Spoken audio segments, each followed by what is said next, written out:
bani și influență, mare atom.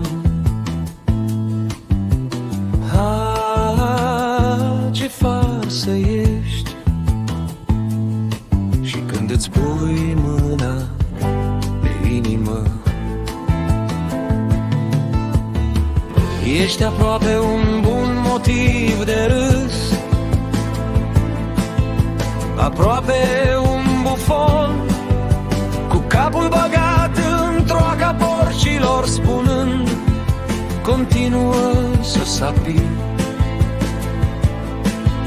Cu pată de murdărie pe gușa ta grasă,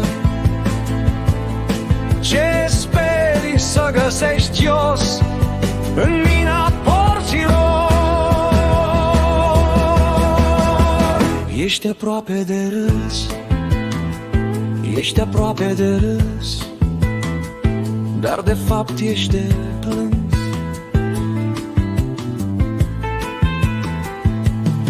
Șobolan de stație, de autobuz, ce farsă e, bătrân stricat și jalnic, ce farsă, radiezi rafale reci de sticlă spartă. Ești aproape un bun motiv de râs, aproape că meriți un zâmbet scurt. Îți place senzația oțelului,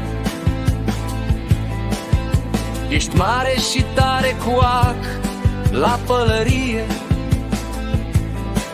și te distrezi bine cu un pistol în mână.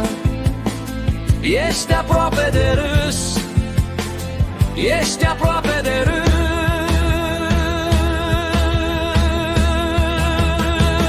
dar de fapt ești de plâns.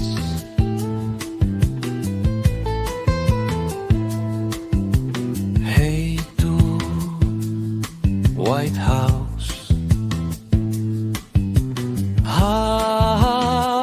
ce farsă ești, șoricel de oraș, mândru de casa lui.